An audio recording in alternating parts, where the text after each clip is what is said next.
morning, everyone. Our program. Welcome to the Lung Cancer Living Room. Thank you all for joining us tonight.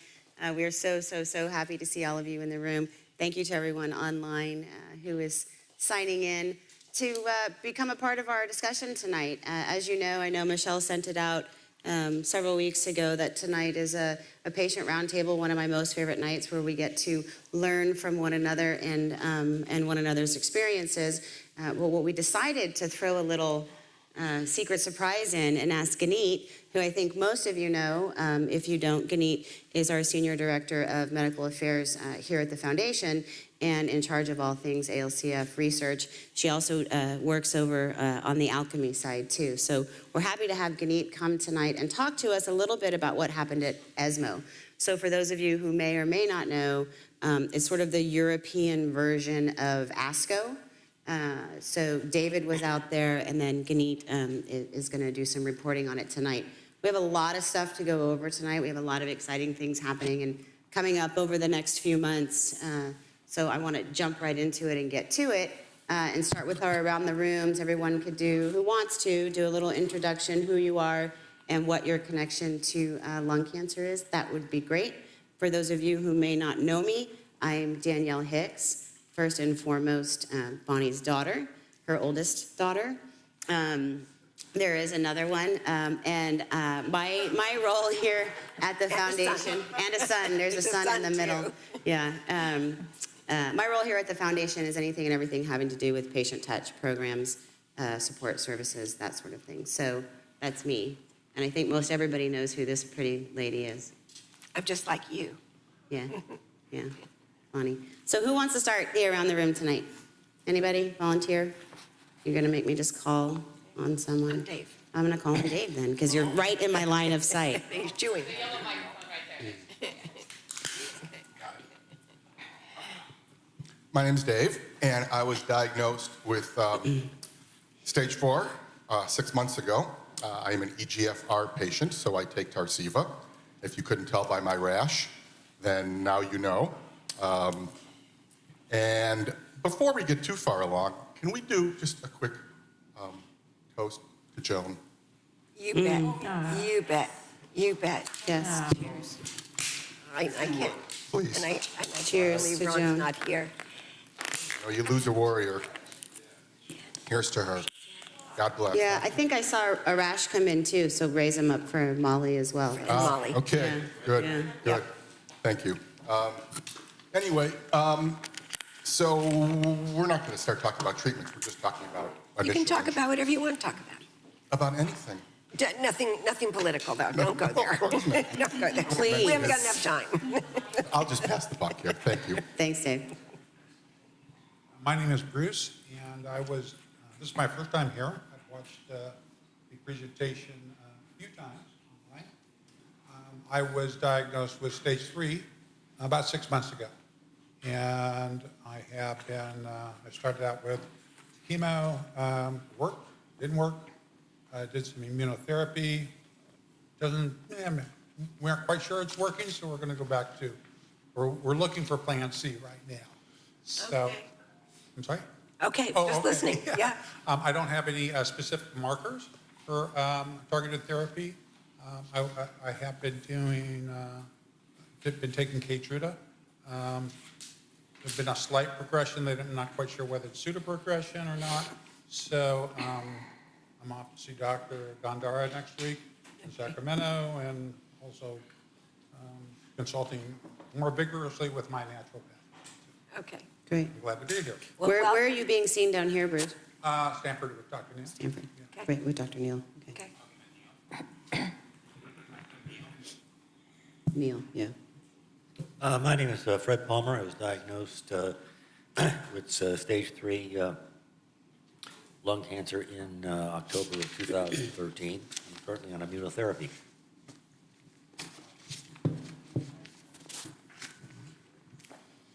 My name is Tina, and I've been coming here for a while. It's a pretty neat place. I was diagnosed in 2010 in November, and I have been on Tarceva for over 6 years now, and everything's going well. And going tomorrow to find out about my blood results for the liquid biopsy test. And so I'm really excited about that. So next time I can talk about that and Awesome. Awesome. see what that's all about. We're going to talk to you before next time. Yeah. Okay. Hey, good evening, everyone. My name is Ren Long, last name Zhou. I was diagnosed squamous cell lung cancer back in 2014 in November. So a week after that, I was referred to this foundation. I met a lot of people, just touched my heart at that time. I have no idea. I was so scared. And I got so many hugs, and a lot of people encouraged me, stage 3, not a deal at all. You're going to be fine. So I still remember that very clearly. So I went through 3 rounds of chemo and followed by left lung pneumectomy. So right now, after the surgery, I've been 2.5 years. So far, across the finger, I'm still AED. And tonight, when I see the email talking about the share your experience, I don't want to miss this opportunity. Very glad to be back again and to see Barney and Michelle and everybody, the familiar face. Thank you. Little round of applause for NED. My name is Joanne, and I've been coming to the living room for a year now. And just last week, I had my 1-year scan, which is no progression. And even though my original shrinkage was dramatic, it is still shrinking. So still getting further results besides the no progression. So I am very happy, and I am following in the footsteps first of Doris, because she's at 2 years. I don't see her here yet tonight. And then I need to catch Tina. And also Joan. She almost made her 5 years. That was very sad that she didn't. And I thank you, Dave, for the toast to Oh, Joan. there's Ron. There he is. We were just talking about you. Oh, there! Get a round of applause. I was just saying I was trying to catch Joan at 2 years. I just celebrated 1 year. That's great. We did a toast to Joan. So go ahead, Ed. Go ahead, yeah. My name is Ed Spiegel. I was a caregiver for my father. He passed away 7 years ago, and really appreciative to Bonnie and the team and the great organization they've created and starting a project in this space to try to help others. So here to learn. Hi, and I'm Rick. I was diagnosed stage 4 with non-small cell adenocarcinoma back in February 2015. I went through a year of chemo, and they also removed my adrenal gland. And after that, I had 2 cycles of chemo, and I've been NED for a year and a half. I had a PET scan last week that was clear again, so very grateful and thankful for that. Glad to be here. Tina introduced me to the group back from the Stanford Lung Cancer Support Group. Thanks, Ray.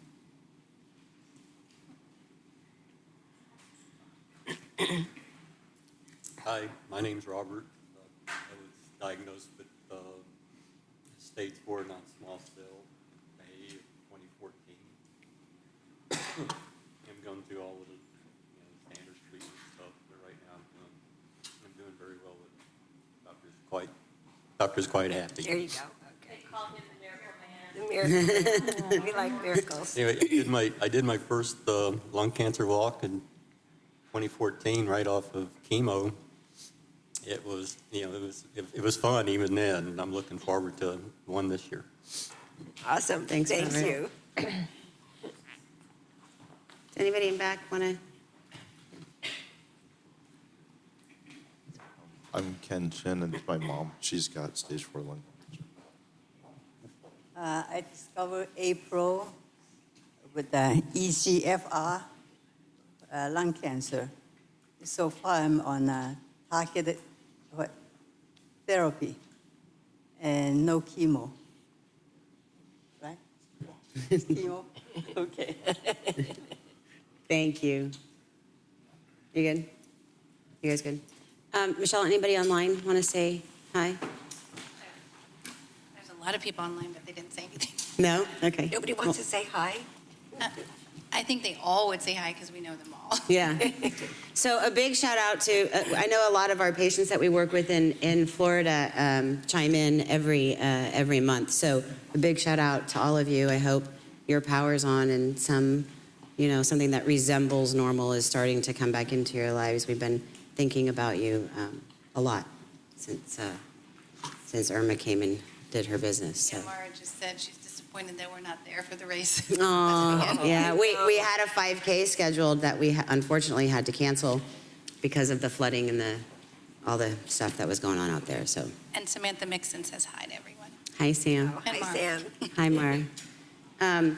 So I was originally going to start with ESMO, but I want to ask you guys, do you want to start with with sort of your words of wisdom, what you wish you knew, advice to somebody maybe who's newly diagnosed, or questions you want to ask people who are maybe further down the road than you? I'm happy to start either way. Does anybody have an opinion either way? Every time I ask a specific question to the group, it's just blank stares, right? It's probably how David feels in a core meeting. Yeah, I know. Right? I think if Ganeet starts filling you in on some of the new things happening, we talked about several months ago that more therapies have been approved for lung cancer in the last 2 years than the last 4 decades. So new things are happening almost on a daily basis. So it's finally exciting to be involved in lung cancer because for so long, we didn't have a whole lot to be excited about. But I think Ganeet can share a little bit about some of that excitement. Let's go into ESMO then. Sure. Okay. Awesome. Hi, everybody. I'm Guneet Walia, and Bonnie asked me this afternoon to share something on ESMO. And, ESMO has traditionally, so ESMO stands for the European Society of Medical Oncology, and it is ASCO's European cousin. ASCO is the American Society for Clinical Oncology. So ESMO is the European cousin. And both meetings have, both these societies have their annual meetings. ASCO typically happens in May or June of every year, and ESMO is typically in September, October of every year. And ESMO is typically has been historically considered a dumping ground for all negative data. Anything that's not proven successful for any kind of cancer usually is presented, that data is usually presented at ESMO. But, over the past year or so, in the past 2 years, I think there's increasingly new, fresh, exciting data being presented at ESMO. And there's this, interesting, exciting change. And this year, ESMO for lung was like supremely awesome. There were so many very exciting, very interesting studies that were presented at ESMO. And I'll go over a couple of these, not all of them. I've divided this into 2 segments, targeted therapies and immunotherapies. So we'll start with targeted therapies, and we all know targeted therapies are treatments that work specifically against a specific molecular alteration, like, for example, erlotinib for EGFR-directed cancer, crizotinib for ALK-positive cancer, etc. So let's start with, what was exciting at ESMO for targeted therapies. And one of the most exciting studies presented at ESMO across all cancer types was this study that looked at osimertinib, the compound that is also known as Tagrisso, which is currently approved for lung cancer in the second-line setting for EGFR mutation-positive lung cancer, folks who have, so people get treated with erlotinib or gefitinib in the first-line setting, typically respond for close to about 9 to 11 months. Disease progresses, and 60 to 70% of these patients present with EGFR T790M, a very unique resistance mutation, which causes them to stop responding to first-line therapies. There's this amazing drug called osimertinib that works beautifully on these patients that have EGFR T790M. It's currently approved. It first got accelerated approval in November 2015, I think, and got full approval this year. And it's been, it works beautifully, especially because it crosses the blood-brain barrier. So if there are brain metastases or there are metastases anywhere in the central nervous system, this drug works beautifully against them. So there's been this excitement in the field, like, if this drug is working so beautifully, should we be using it up front? Should we be using it, earlier on compared to using it second line after resistance has emerged? And data was presented on this trial that evaluated osimertinib in the first line setting up front against erlotinib and gefitinib, which are the current standards of care. And this data shows beautiful effects on progression-free survival. It is 18.9 months, close to about 19 months progression-free survival on osimertinib compared to 10 months on erlotinib or gefitinib. The response from the medical oncologist community to this data was overwhelming, and everybody now believes that we've identified a new standard of care for EGFR mutation-positive lung cancer, and it should be osimertinib.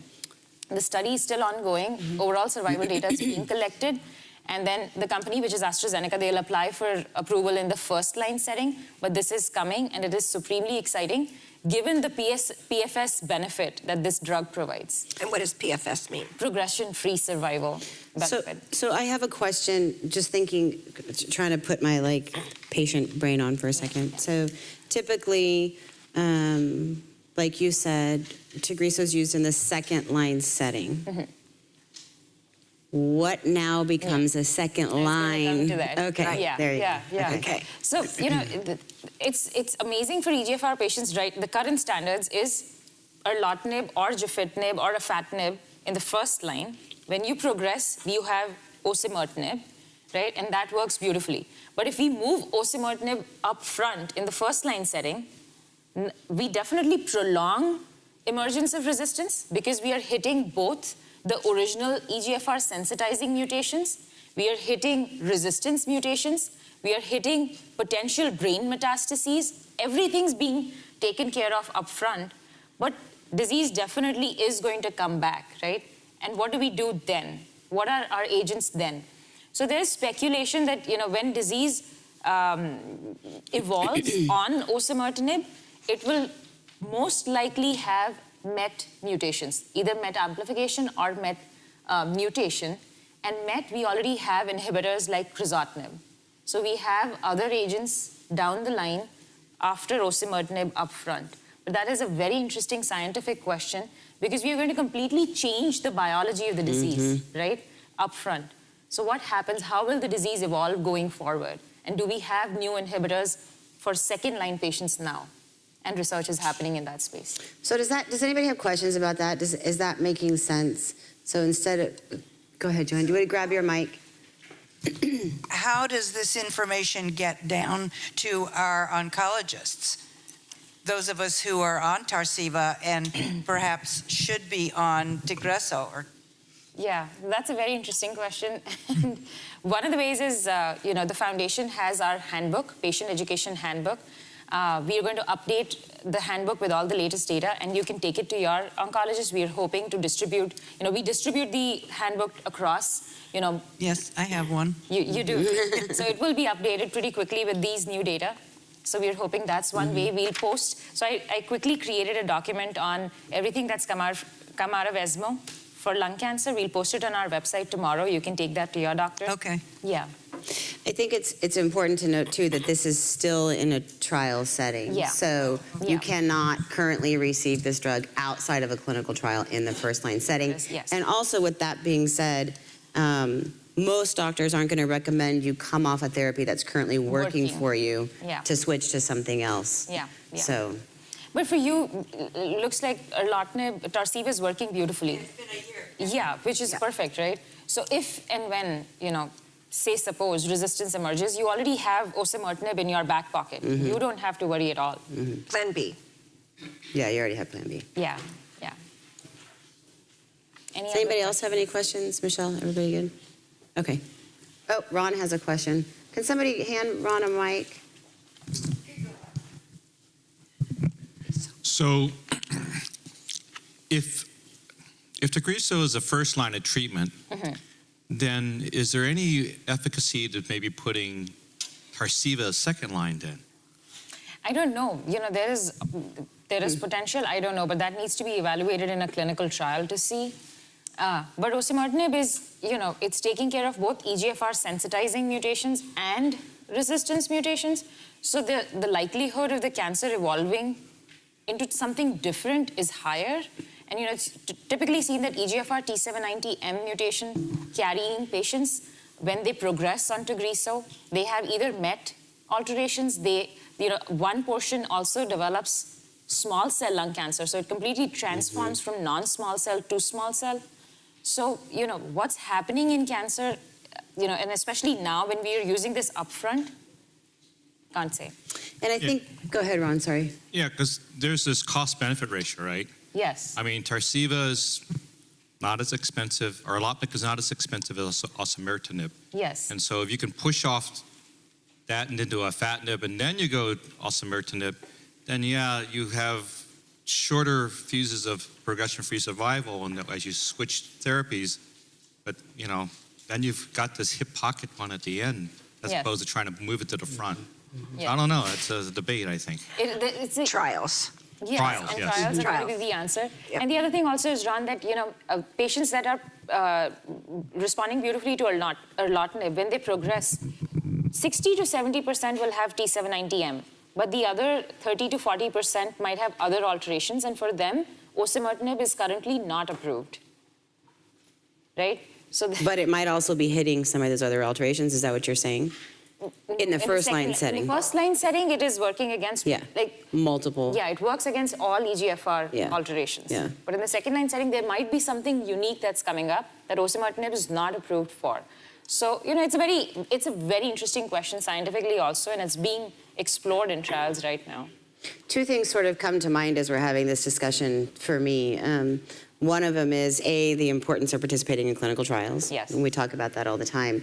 And B, this speaks right back to the importance of rebiopsying. Yes. As progression happens, to see what does your cancer look like now. Now. Super yeah. important. And not depending on what originally the tumor biopsy, looked like. Right. Because cancer does evolve, over time, and especially in response to treatment pressure. Yeah. And, Ganeet, something that Dr. Gandara said in our very first living room, I think, 5 years ago, whenever that was. And he was explaining to patients what all of these mutations, how they happen and how progression and all of these things happen. So he basically said, he asked everybody in the room, he said, how many different kinds of lung cancer do you think there are? So I'm gonna ask again, how many different kinds Most of of lung these people cancer have do you heard think you there ask are? this. Yeah. Only if you haven't heard her ask that question. Okay, so Yeah. there might be a few new people here that don't know the answer to that. The real answer to it, per Dr. David Gandara, is that there are as many lung cancers as there are people that have it. Consequently, everybody's lung cancer is very unique and different to their personal profile and, their biology and all the rest. So he described sort of what Denise is hitting on as, imagine a bus going down the road and there's a bus driver, and he's driving along, and then all of a sudden he stops because his time is up and another person gets on to drive the bus. That's exactly what we're talking about here. What is driving your cancer now? At progression, you might have been originally diagnosed with an EGFR mutation or an ALK or a KRAS or, one of the many that we know of, MET or RET or even now NTRK. But that's not always driving your cancer. When you progress, what that means is that there's another driver on the bus. One driver got off and the next driver got on. So now you have a new driver, and that's when the decision is made to change your therapy. And the beauty of what Ganeet is talking about today and the things that are being discovered out there is that there are multiple options. It's not one size fits all. It's, there's something unique for everybody. And what we have to really be concerned about is you patients getting educated to ask the right questions when you go to see your physician and say, who's driving my bus? You know, what's the next thing for me? And the more you know, we know that informed and educated patients live much longer because they know the questions to ask and how. And historically speaking, and even currently in most cases, tissue was needed in order to get this type of genetic information, what your cancer looks like now. But as we've had in the living room here, and I don't know if we're going to talk a little bit about it today, but with the sort of the coming of the liquid biopsy age, it's really going to change that dynamic, make it more cost effective, and definitely easier to just draw blood and see what the cancer looks like. Yeah, I'm definitely going to discuss a very interesting, unique new liquid biopsy test that was shared at ESMO. But before that, I just want to complete this segment on targeted therapies, and it's such an important point that Bonnie is highlighting. And it is important along the entire diagnostic and treatment journey for cancer. It is so important upfront to know what's specifically altered in your tumor. And then, there's a very high likelihood that we have treatments that are specifically targeted to attack just those alterations. Over time, because your cancer is constantly exposed to this treatment pressure, it wants to continue to grow, and therefore it will find alternate means to grow still under that treatment pressure, and therefore, try to grow this way or that way. And these are resistance mechanisms, and these need to be identified when you stop responding to treatment so that we know what are the new mechanisms that now need to be targeted. And that's what Bonnie was referring to, first one driver, and then after resistance emerging, a new driver. So in this same, under the same theme, another very exciting presentation at ESMO focused on a unique kind of alteration called BRAF V600E. So this mutation is seen, it is very commonly seen in melanoma, in skin cancer, and there is a combination of agents that work beautifully against BRAF V600E in melanoma. This study at ESMO looked at newly diagnosed lung cancer patients who have BRAF V600E mutations in their tumors and evaluated a combination of two targeted therapies, trametinib and dabrafenib, against BRAF V600E. Beautiful results. What it shows is that there might be treatments that are currently approved for other cancer types that can be applicable to lung cancer, one. Two, it is supremely important to know upfront what is your driver. So that, there might be treatments that might be applicable. Instead of going on chemo or radiation upfront, there might be a targeted therapy that is applicable for your particular tumor type. So what this data showed that for BRAF V600E in lung cancer, we have promising combinations. This was one from Novartis that was presented at ESMO.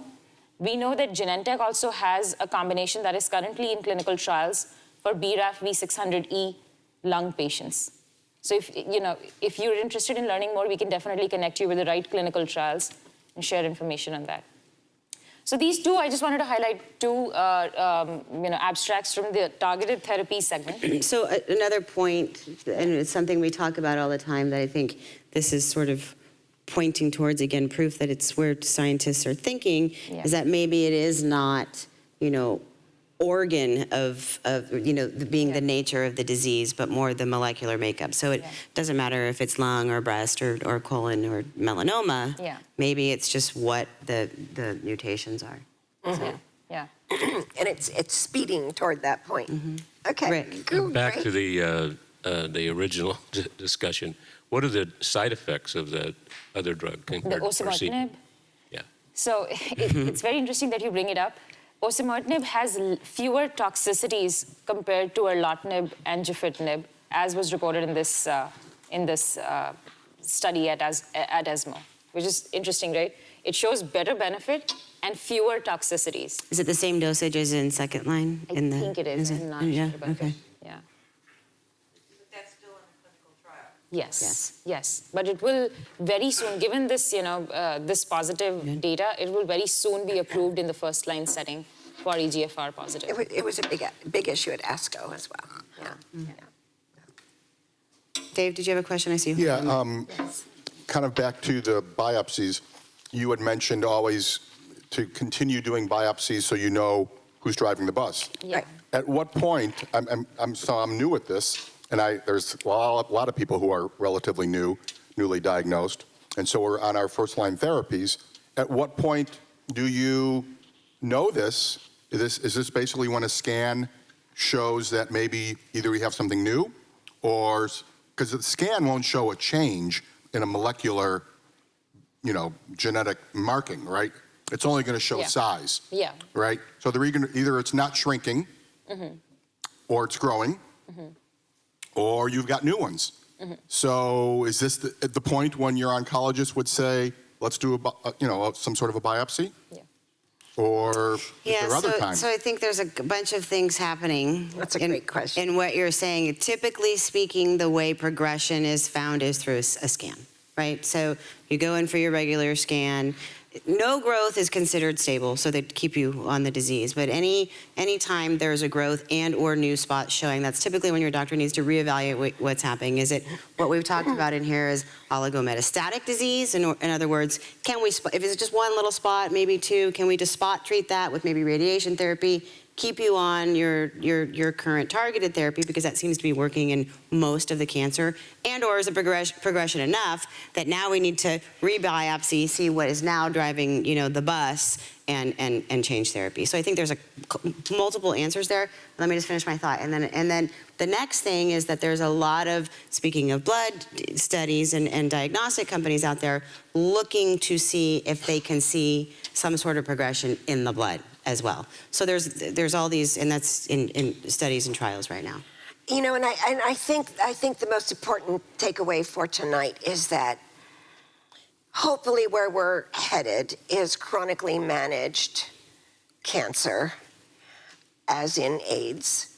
So all of these things are pointing in that direction, and I think the beautiful part of blood-based biopsies, especially for lung cancer, because biopsies on the lung, are very invasive and, sometimes create problems.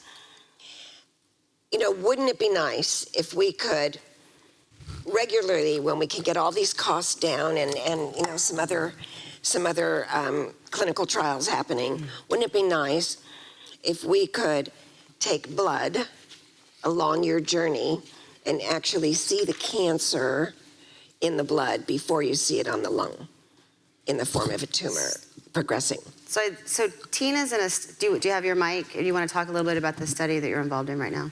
I don't really know that much about it. Okay. However,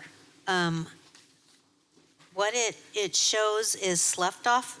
It's a blood test, and they can find sloughed off dead cancer cells. And that's... It's at Stanford. And I think that it also would show my EGFR mutation if there were sloughed off dead cancer cells. Should I explain? Yes, please. Okay. Yeah. So what Tina is referring to is a liquid biopsy. And basically what a liquid biopsy is, it takes a blood specimen, and therefore liquid, to assess what's happening to the tumors in your body. So what usually happens is say suppose you have a tumor here, right? It's constantly, if it's growing or if it's not, cells are dying and getting sloughed off, entering into your bloodstream. And they're available right now in your bloodstream either as circulating tumor cells, CTCs, or when these cells break up, they release the tumor DNA into the bloodstream. So they can be seen as CTCs, circulating tumor cells, or ctDNA, circulating tumor DNA in the blood. When you take a blood sample and you look for these, you can look at the specific alterations in the DNA that has been shed by your tumor. And therefore, it's called a liquid biopsy. Instead of inserting a needle into the tumor, going into the bone or wherever the tumor is, you can just take a blood sample and look at what the alterations are in the tumor.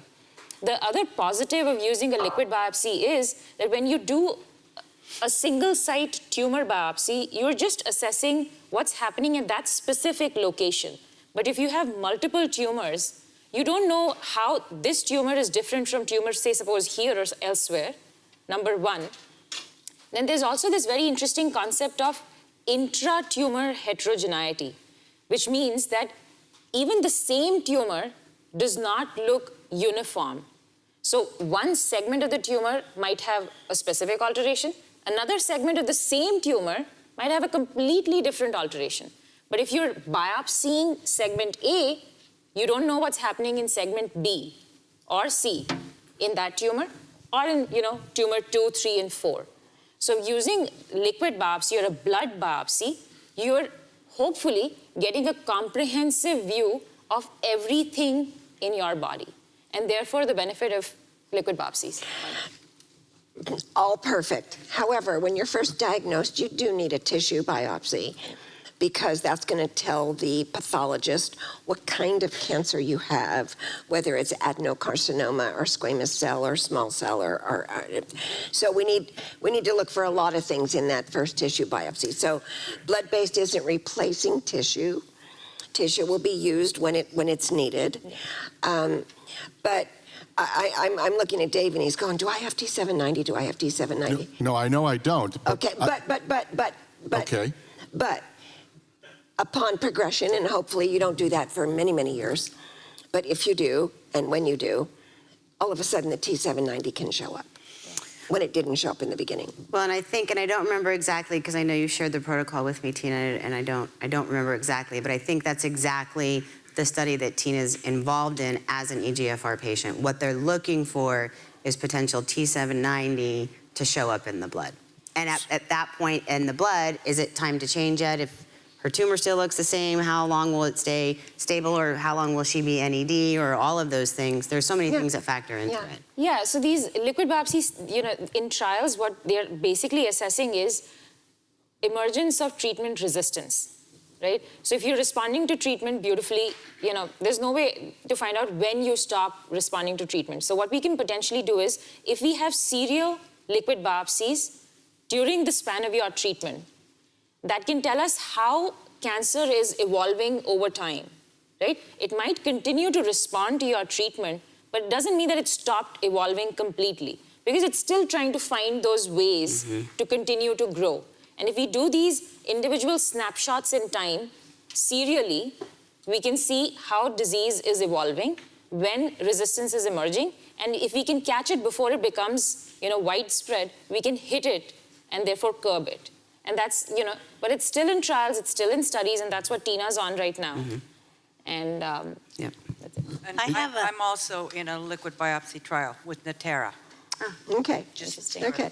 And it's specifically for lung cancer. I don't know if it's only EGFR, but it's for progression. Yes. So most of these liquid biopsy studies are looking at panels of genes. So they're looking at multiple different genes that they look for at one point in time to see if any of these are up or down, are altered at a specific point in time. So they wouldn't just be looking at EGFR, because, when an EGFR positive patient progresses, they don't necessarily have a mutation just in EGFR. They can have a mutation in one of, 20,000 genes. Anything can get mutated, altered for the cancer to grow. So, these companies are looking at panels of genes. New drivers, looking for new drivers. I think, Tina, is it on top of this answer? Okay, good, great. I just want to point out that Alchemy, the Adaria Lung Cancer Medical Institute, we're launching 3 liquid biopsy studies in the next month or two. So we'll come back and talk more about it, but I just want to say this organization is helping to drive that paradigm and really understanding how to use these liquid biopsies. And the other comment is, and I think Gunit and everybody would agree, that liquid biopsies are not perfect. Right now, tissue is the gold standard, so don't go to your doc and say, I don't want to have a biopsy just because you've heard about this. It's a still key opportunity, but it's in the development stage. In tandem, but all on the way to chronically managing. Yeah. Well, that was sense? my question, my kind of science fiction question. In the future, could this liquid biopsy procedure be done like at an annual physical, that they would find cancer like, before it's a tumor, before it's anything? I mean, Isn't that? Yes. Isn't and that what it is- shows, cancer, before it even becomes a tumor? Yes, so that isn't science fiction anymore. Hopefully will not be. Really? Yes, so there is a company Except it's that expensive, is, I'm sure. yes, there are actually not just one, there are a couple companies that are looking at identifying one test that can, detect cancer before it's physiologically apparent. So at an annual physical, you just go, you get that one blood test, and it'll look for everything across everything and tell you before it's actually physiologically apparent that, there is a possibility that your body is developing a tumor at this particular location. So that research is going on right now as we speak. Blood tests in the early detection space come with their own set of challenges. But though, right? yeah. Does anyone happen to know the cost of these liquid biopsies versus a traditional biopsy? They're the same. Well, actually, They're the the same? actual biopsy is more expensive to have a tissue biopsy because it's more invasive and it requires surgical room and so on and so forth. But a liquid biopsy is, pretty easy to do. It's cheaper, but it's still expensive. It's cheaper, but it's still Do expensive. we know roughly what these cost? I mean, They're pretty equal. Yeah, no, the tissue $500, samples, $5,000? $5,000 for tissue, and it's a couple thousand less than that for blood right now. Okay, so it might be in the $3,000 range. Yeah. And usually insurance, if it was a Are they tissue, they would cover it, right? Are insurance companies recognizing the liquid one? Well, that's just starting to happen now. That's just starting to happen. The approval has gone out for a couple phases of this, yeah. But it's again, Ron, I'll get you in just a second. You see this hope up there and everything we're talking about, and it all sounds great and maybe a little bit confusing and all of those things. But our job here is to give you hope that it's not just a finite thing that happens to you, that there's many more options today than there were Yeah, and a year ago or 5 years well, ago. you even look at this hope. We put this up at the gala last year, and you see at the top of the O, we talk about 2018. So next year, will we have liquid biopsy tests to detect lung cancer early? Yeah. Maybe. I mean, things are happening fast and furious. It's not currently available, right? But even when we put that up, I think the only test that had been approved in blood was T790. Yes. Right? Yeah, for a liquid biopsy. Yeah. So that has been FDA approved. Yeah. But these things are moving way faster than we actually thought that they probably would. Yeah. And to one of the patients that asked, how do our physicians stay caught up on all of this? Well, in a lot of instances, it's going to be your job to do that. Yeah. Okay? Yeah. It's going to, and that's, I think, our sole purpose of the living room is to teach you so you can go have a good discussion with your physician. Ron, I'm sorry, we've already been. So I wanted to say that the living room here is really just part of what helps you learn. So that when you do, and you can convince your doctor to do a liquid biopsy, the doctors don't know what to do with it often. Jones had 4 of them over this period of time. And this last one we had was like, what do we do with this? Because the results were we're cutting edge still, interpretation of what that means. Her T790M was gone. And they said, whoa, it's gone. Well, that meant some of the drugs were working, but something else was happening causing progression. And they didn't know what to do. So we had one oncologist said, hey, you could try this and do this and it was so unconventional, just didn't follow the guidelines. Our primary oncologists wouldn't follow it. So you've got to be your own advocate, you got to understand this well enough to have an intelligent discussion with your oncologist and your insurance companies, because sometimes they'll cover it, more often they won't. Yeah, exactly. Anybody online before Denise moves on? Okay. Yeah. Since you're talking about liquid biopsies, I think I'll switch gears into immunotherapy, but with a liquid biopsy focus. So we all know everybody's super excited about the potential for immunotherapy. These are unique new kinds of treatments that prime and boost your own immune system to fight your tumor, right? And we have several different kinds of immunotherapy drugs that are approved for lung cancer right now. We have approvals in the first line setting, so newly diagnosed patients can get on an immunotherapy drug. We have approvals in the second line setting, that is when you stop responding to your first treatment, you can get on an immunotherapy drug. And we have multiple different kinds of immunotherapy drugs that are currently approved for lung cancer. One of which is a drug called atezolizumab or Atezo, which is manufactured by Genentech. So this specific study that I want to highlight that was presented at ESMO looks at Atezo and a liquid biopsy test to predict whether or not your cancer will respond to treatment with Atezo. So let me just back up a little bit. Traditionally, for response to immunotherapies, a marker called PD-L1 is used. So what doctors do is they go and test whether your tumor expresses a specific kind of marker called PD-L1. If it does, and if it does express at a certain range, you're eligible for treatment with immunotherapy. Now, PD-L1 in itself is fraught with multiple problems. It is not the perfect biomarker because of multiple reasons. There are so many different companies that have anti-PD-L1, PD-1 therapies, and each of these companies tests for PD-L1 in a specific different fashion. PD-L1 expression is temporal, so it changes over time. Say suppose you were on chemotherapy or radiation therapy, your PD-L1 expression can go up and then go down, so it's not consistent. So therefore, it's not a very reliable marker. So what we need better biomarkers for response to immunotherapy. So one new emerging biomarker for response to immunotherapy is what's known as TMB, or tumor mutational burden. What that means is, how many mutations does your tumor have? What is the mutational burden of your tumor? So now traditionally, it's we all know this, exposure to carcinogens, like for example, tobacco, UV, etc. Exposure to carcinogens increases mutations in your body, right? And cancers, like for example, that are associated with smoking or exposure to UV radiation, carry very high number of mutations, right?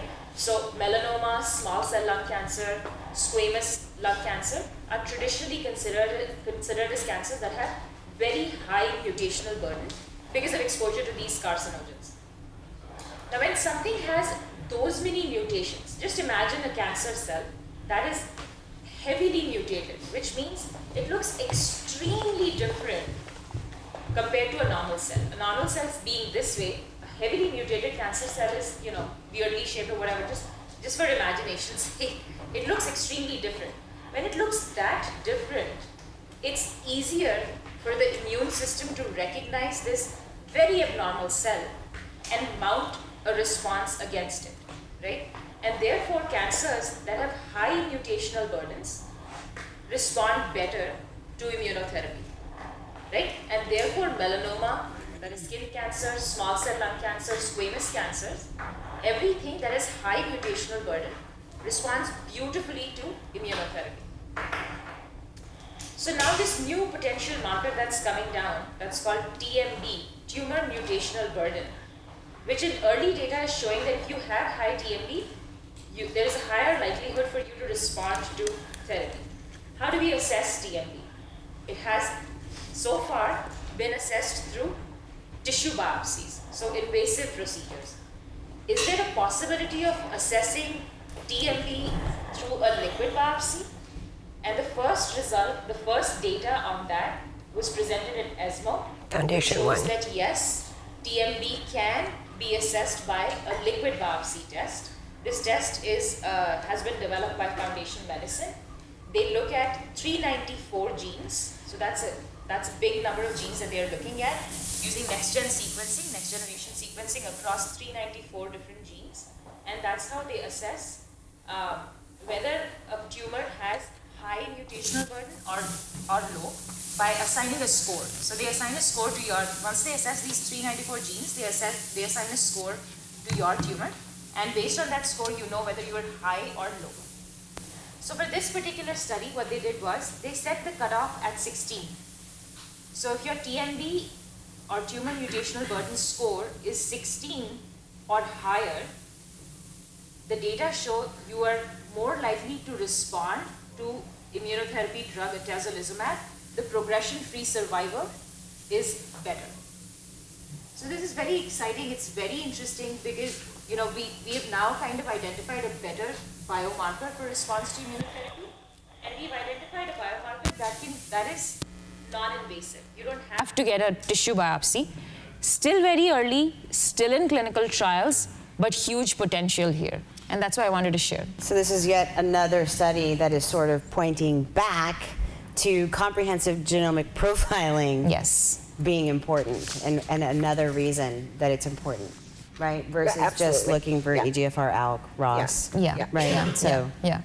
And the combination of tissue and blood is a beautiful thing. Which is exactly what I was going to come to, because so blood TMB in this data, or BTMB, as it's, if you go online and search for it, it's like BTMB is how they're talking about it online everywhere. BTMB does not predict for overall survival. It predicts for progression-free survival. So, you know, early data still, but it might not be the best biomarker ever. So there is a possibility that going forward, combining PD-L1 expression in tissue and BTMB in blood might be a potential route, you know, going forward to identify who's likely to respond to immunotherapy and who is not. So there's still many unanswered questions here, but it is you know, an amazing advance. It's a progress that we've made as a community by identifying a unique new biomarker and assessing it, you know, in blood. That's great. And, you know, all of that really is called personalized medicine. You know, a very unique therapy for each one of you. You know, no two. You know, some people like to say, well, you know, he's just like me. We're exactly the same. No, there's no two patients exactly the same. We're all uniquely different, and we all need to know what that uniqueness is so we get the right treatment at the right time. So my biomarkers were looked at through the pleural effusion that I had, the liquid in my back, which similar, I think, is these sloughed off cells. Is that correct? Because in the pleural, there was no needle biopsy, there was no liquid biopsy. Yeah, the washings. They pull it right from the fluid in They sprayed my back with a needle, Yeah. took out the pleural, as much pleural effusion as they could, Yeah. analyzed that liquid, and from that they got that I was EGFR, that I was exon 19 or something, Yeah. and I had a high PDL. Are we back on? Oh, now it's working? Okay. We'll see. Your mics are working. Our mark- Those ones are not. We are working on that. Oh. Okay, Your mics but work. just for habit, let's go ahead. Are we online? But it was a high, a PDL1 high, am I saying it right, assay? Yes, Assay. yes, yes. For Keytruda, as I believe a second line option, because initially they gave me Tarceva. Sure. Yes. So all that was from the pleural effusion. Yeah. Yeah. So they've been using pleural fluid, and Stephen, you might know more about this than I do, for a while now, as an acceptable way to do these diagnostics. As far as I know, and don't quote me on this, but we can go back and check with a doctor, the only tumors that they can't really get good quality tissue for purposes of genetic testing is bone metastases, right? It's difficult to Yeah. get into the bone. Yeah. Yeah. Yeah. So anybody But else? bone biopsies do happen, but it's very Yeah. difficult. It's painful. Yes. Side effect profile is higher. And it's so- not usually yeah. good quality. Yeah. Yeah. And in fact, pleural fusions are so enriched for live cancer cells that you can actually implant them in mice. I don't want to go into any details, but the point is they're really incredibly enriched population for the cancer cells. So for diagnostic purposes of developing what's called preclinical models, it's Oh, no, we will. ideal. Okay. It also doesn't require shoving it in. Yes, it's still a needle, but it's not going into the Fred, will you pass the mic behind you right here? 1 2 1 2 I just want to keep them in practice. 1 2 3 4. Okay. Stand by 1 minute, folks. Just one half a second. We'll pass this mic around for all the questions. All the others are great. good. Thank you. I just couldn't hear what you said. What what can't you get a good biopsy on? Typically bone metastases. Okay. Yeah, don't usually yield good quality tissue samples. Yeah. You know, and to be clear here, you know, what Stephen said and what we all say, we're just passing on what we learned at everything needs to be discussed with your doctor. Everything needs to be discussed with your doctors. We're not physicians. Yes. But we go out there and learn for you and educate ourselves so we can pass that on to you, so you can have a shared decision-making process with your physicians. Yep. Yeah, and all of this, you know, that I'm sharing right now is all newly emerging data. It's not, you know, most of this is not FDA approved. It has not gone through, like, you know, extensive clinical trialing process. Some of this has, some of this hasn't. And this is new, exciting new data that's coming down the pike that we can all, you know, it is supremely exciting that things are changing, and things are changing so rapidly for lung cancer, a disease that has been neglected for so long. Yeah. Go ahead. It's also a good reason to discuss clinical trials with your physician, because, you know, all of this new and exciting are happening in clinical trials, you know, so the people that participated in those trials are reaping the benefits from this discovery. Yeah, I think one of the things that's important for me too is all of this stuff we're going over is now available online. You can go try to find it, but you're not gonna, well, most people aren't gonna be able to understand it in the way that it's written scientifically versus the way Ganeet so beautifully tries to, you know, I always call it dumbing it down, but that's not, I don't mean we're dummies. It's just easier to understand, right, for most people. So it's one of the reasons ASCO, we did this similarly, you know, right after ASCO, and then with Dr. Reese, and now Ganeet was on maternity leave, as some of you may remember back then, and now this with ESMO. So just to throw that out. So fun. Moving on further into the immunotherapy, exciting stuff that was presented at ESMO. So there's this drug called nivolumab, or Nivo. That was the first drug that was ever approved for lung cancer immunotherapy, nivolumab. The data that was presented here was on ongoing analysis of Nivo. And what was presented was, you know, because right now there are so many unanswered questions around immunotherapy because it's a relatively new kind of treatment. You know, there are several things that we don't know. How long should somebody be on immunotherapy? You know, right? If, say, suppose somebody's cancer is responding, should they continue to be on immunotherapy and keep taking the drug, or should they stop treatment? You know, what's the duration that they should be on? What are the long-term side effects of this unique new, you know, treatment that works so beautifully for a segment of patients? And, you know, many other similar unanswered questions. So this trial that I'm going to highlight now looked at duration of response and, looked at duration of therapy. Should patients go on continuous treatment with nivolumab, or should they stop treatment after 1 year? And data that was presented here was for patients who've already been on, you know, 1 or 2 previous treatments, then went on nivolumab, and then this group of patients was randomized into 2 sets. One set continued receiving nivolumab. The other set of patients stopped receiving nivolumab at 1 year. And then they compared how these patients fared. Continuous treatment versus fixed duration of treatment. Data from this study show continuous treatment has better, provides more benefit, better progression-free survival benefit compared to fixed duration of treatment. So continuous treatment with immunotherapy with nivolumab is better compared to fixed duration of therapy.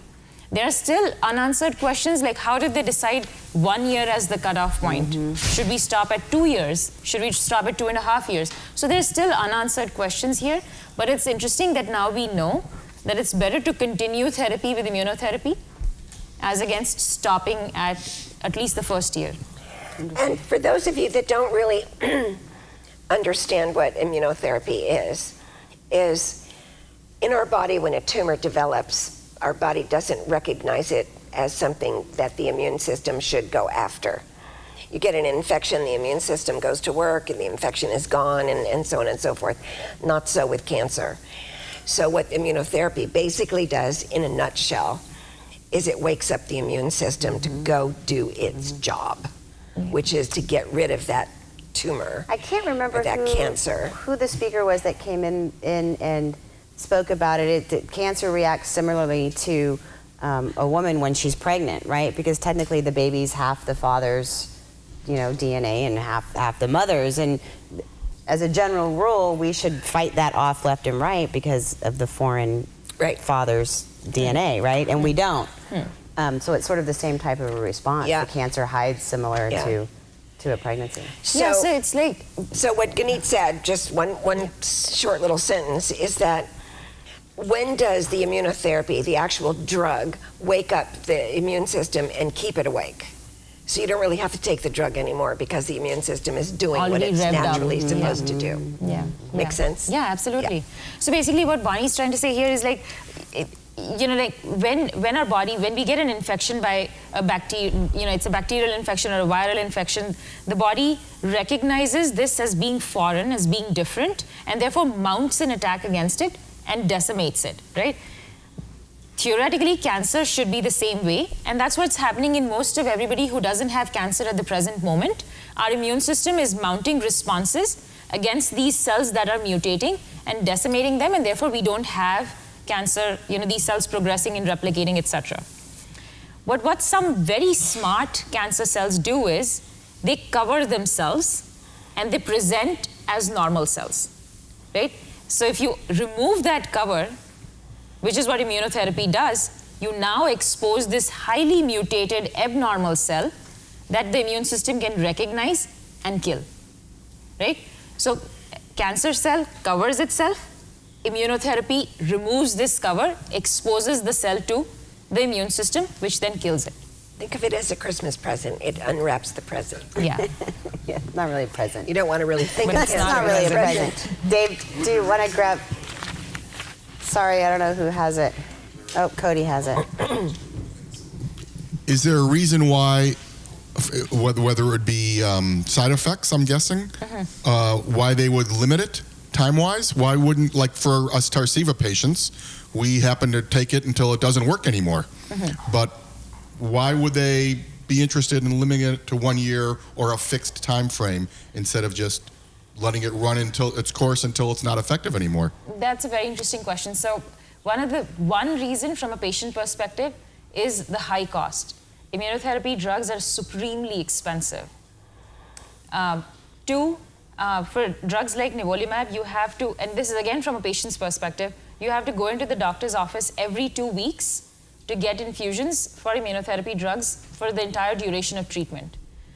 Three, theoretically, in the sense that an immunotherapy drug works is that it uncovers the cancer cell, and it theoretically should have to do that once. Now your immune system is revved up, it's trained to recognize cancer, and it keeps doing its job. Theoretically, that's how it should work, right? So you should, like a vaccine, just need it once, train everything, and then you don't constantly need, like in some senses, some cases you do need boosters, but some cases you don't. But these are all the unanswered questions around immunotherapy. It's so relatively new. We don't completely understand, and that's why this I think, trial was very important for us to conduct. And you don't want to continue taking a toxic drug if you don't need it. Yeah, and that's number 4, Bonnie. Very, very important point, that toxicity profile with these immunotherapy drugs, in some patients is pretty bad. What's usually said is that any kind of itis that you can imagine can potentially happen for somebody who's being treated with immunotherapy. Yeah. So why would you want to expose yourself to, all those itises for so long if it's already working in the first whatever? Anybody? Anybody online? Can they hear us now? Oh. They can't. My screen's frozen now, so. Oh, perfect. Oh, no. But, Okay. So Mara just said, some of us have no bus driver or a faceless one, so. Mara, I don't. Yeah, I don't think it's working. It's not going to work in the room, but just talking to it. So the question online is, what about for the patients who don't have a bus driver, or there is one but it's got no face? In other words, there's no detectable mutations. There probably is one, we just haven't found it yet. Yeah. Or we know what it is, but we don't have drug against it right now. It most likely is in clinical trials. If not, it will be coming soon. But for those patients, we already have current standards of care in chemotherapy, in radiation therapy, which work beautifully. So it's not to say that chemo and radiation are not good. And we also have immunotherapy that is now approved for patients who don't have a known driver. It is approved in the first-line setting. It is approved in the second-line setting. So we do have many options for those who have a masked biomarker driver. Yeah. And, that actually points to what we talked about just a few minutes ago about crossing tumor types and looking at markers that are in other cancers that have drugs that, it's quite possible that we can start repurposing those drugs across different cancers that are now just specifically for one type of cancer. Make sense? Yeah. Anybody else, Michelle? Well, Dave's wife is asking, could the tumor in the lung be different mutation than the pleural effusion? There is a possibility, but I'm pretty sure when the test was done, the percentage of EGFR expressing cells was assessed, and therefore, you're responding beautifully, so this means that your driver is curbed. And I will say you've answered everybody else's questions. Okay. Oh, good. Okay. Without even knowing it. I like it. Awesome. She is a PhD, so Yeah. we're just us. And this is going to be the last one that I'm going to highlight from ESMO. So, we've talked about the potential for immunotherapy, and right now it's approved for stage 4 disease. Advanced metastatic disease is where all the excitement for immunotherapy is at the present moment. We don't have approvals in earlier stage disease. Stage 1 through stage 3 lung cancer does not have immunotherapy approvals at the present moment. So there's this conversation around, should we be moving immunotherapy further upstream in these, stage 1 through 3 lung cancer patients? And, the general consensus is that yes, definitely, if we can rev up the immune system, the likelihood of this disease progressing, stage 3 disease progressing further along, is lower, right?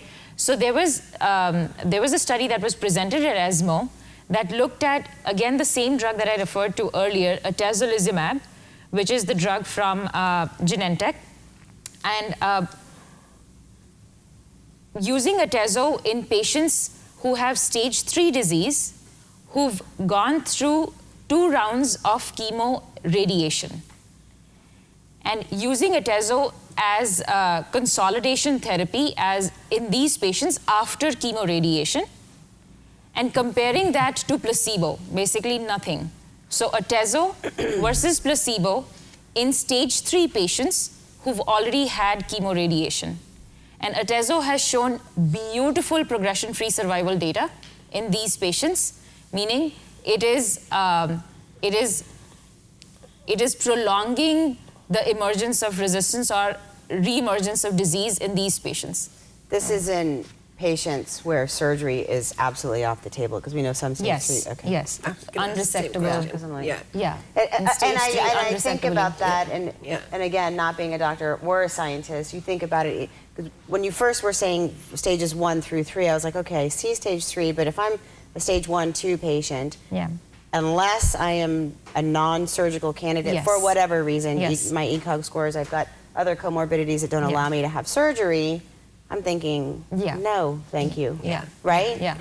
Okay. Yeah. So this study looked at unresectable stage 3 lung cancer patients who had 2 cycles or more of chemoradiation, and then compared, nothing versus atezo. And, the data, I'm looking at it, significant progression-free survival benefit was observed, 16.8 months progression-free survival from this drug versus 5.6 months on placebo. That's huge. 16.8 months versus That's huge. 5.6 months. That's huge. And I have to apologize, I used the wrong drug name. It was not atezolizumab, it was durvalumab. It was a different drug, but it is a similar class of immunotherapy drugs. Durvalumab, not atezo, I'm sorry. Yeah. You know, and talking about getting to the point where we can chronically manage cancer, we have seen patients that started out on one targeted drug with one mutation and progressed and went on and did different things. But then the same driver showed up later down the road and you were actually on the same drug you started out with, Yeah. which is also good news because your system forgets about it.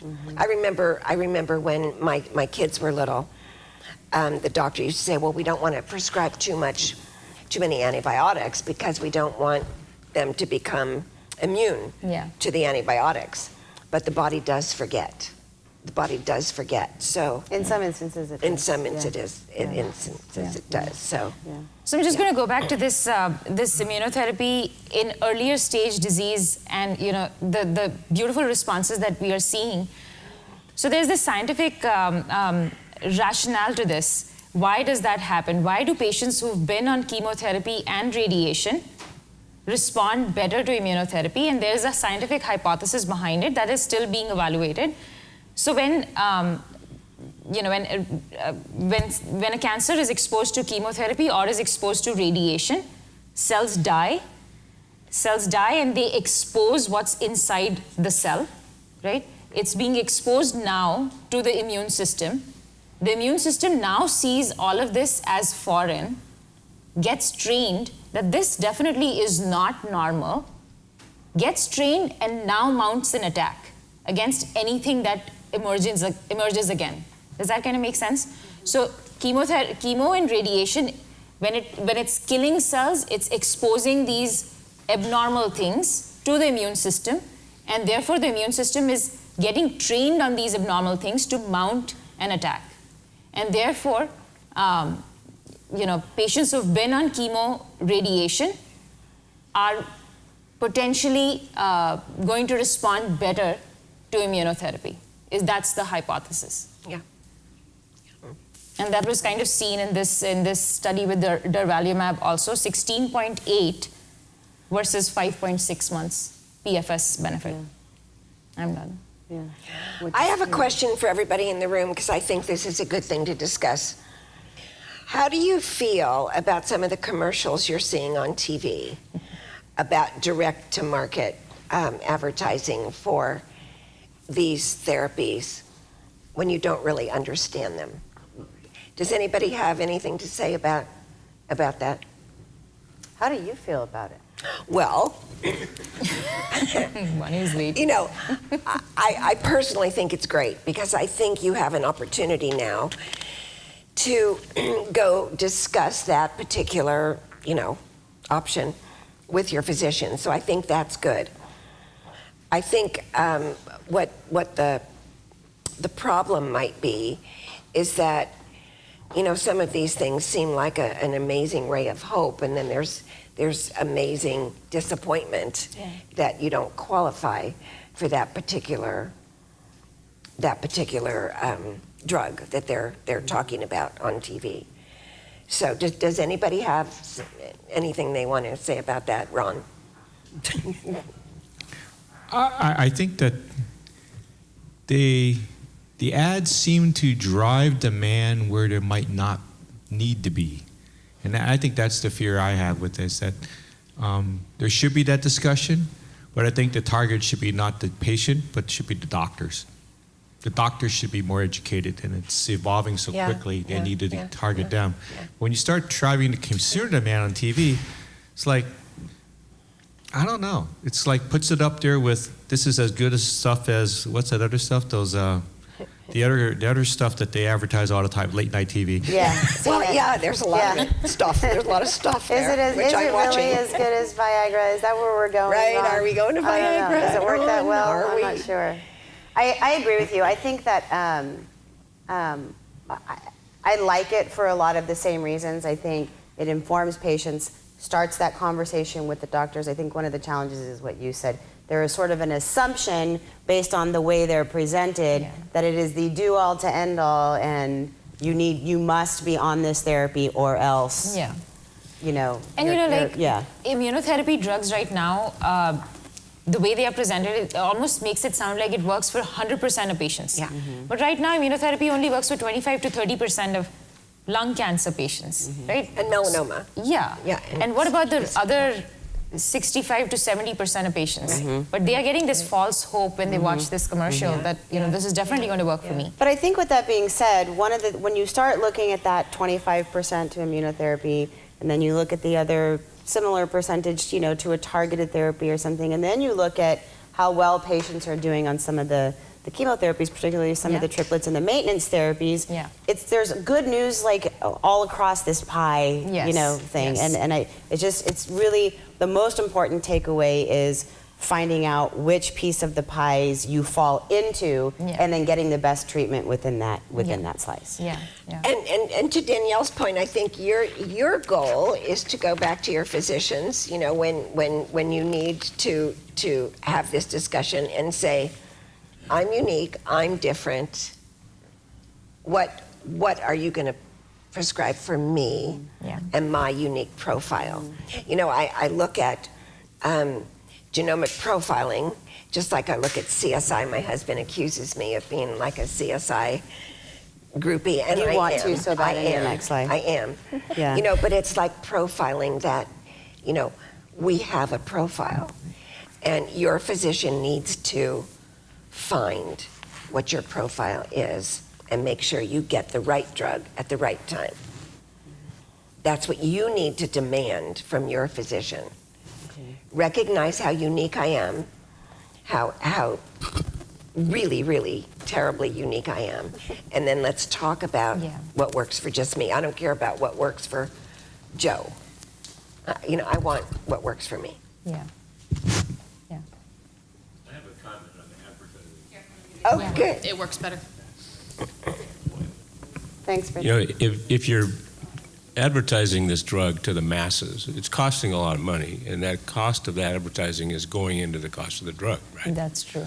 So why don't they spend that money getting it out to the physicians, which are a lot smaller group of people than all the world, right?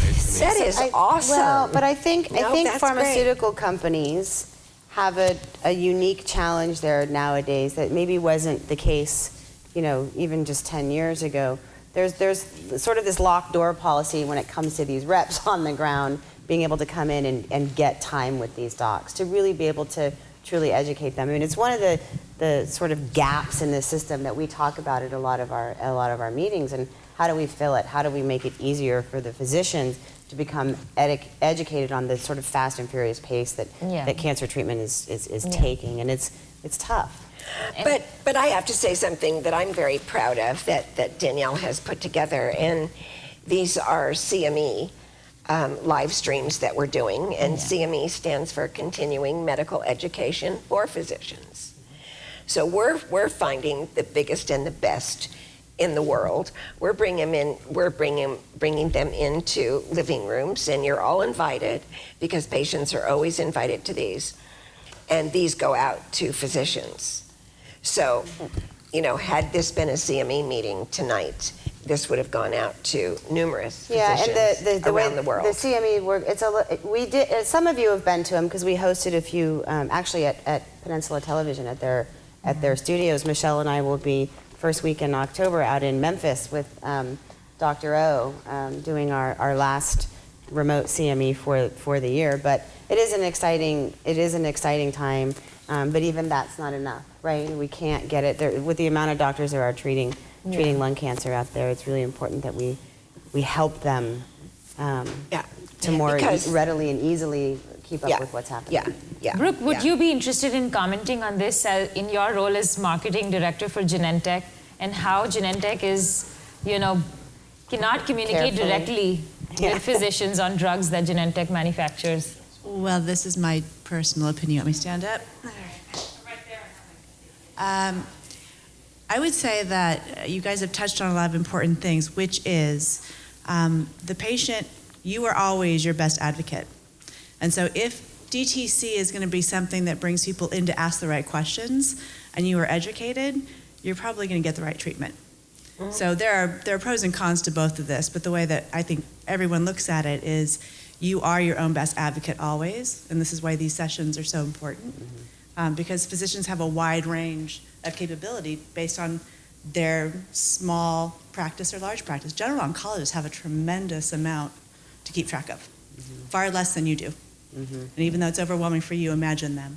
So, I mean, that's what I would say about it. There are pros and cons. I think the pros might outweigh the cons. Yeah, if it generates a Genentech doesn't do conversation. that, but that's just, you know, a matter of timing and who knows, right? What the I future agree. holds. I think there's definitely that top-down, bottom-up. I think both things have to happen. The patients need to be educated, and so do the physicians. I mean, I just Our think- goal, we're like the middle people. Our goal is to teach the top and to teach the bottom and meet in the middle so the patient gets what they need at the right time. It's a very, very small percentage of medical oncologists that are able to go to meetings like ASCO and ESMO. Like we go to. Yeah, very small They're not percentage there. of them. To be able to keep up with Yeah. all of With this, all the across all advances. cancers, not just in lung, right? So. Just a little side note, but if I went to my doctor and said, I saw this advertisement on TV, a commercial for this drug, and if he didn't know anything about it, I would think I would go right out the door. That would be a big red flag that I wouldn't want him for a drug. Exactly, exactly. It's that's a tough one for me because I've actually talked to patients, and I'm sure Michelle and Mom, you can say the same thing, where they're angry for that very reason. How come I had to come and talk to you to bring back to my doctor this information, which actually PS turned out to be right? And you know, my response to that is always, instead of being angry at your doctor, be happy, A, that you're on the path that you need to be on, and B, the next patient that walks in his door, he knows the answer, right? So you've helped the next patient that's coming along. Yeah. Not only have you helped the doctor. We did a whole series on shared decision making between the patient and the physician, and you know, our leader of our program was Ben Levy. He's now with Duke. He was with Cedars in New York, but he handled the whole thing, and we had patients lined up here, and we had all of these questions. You know, talking about many of the things we're talking about tonight. And when it was all over, Ben said, I'm a better doctor now. That I was able to sit here with these patients and find out what their concerns were and what they wanted.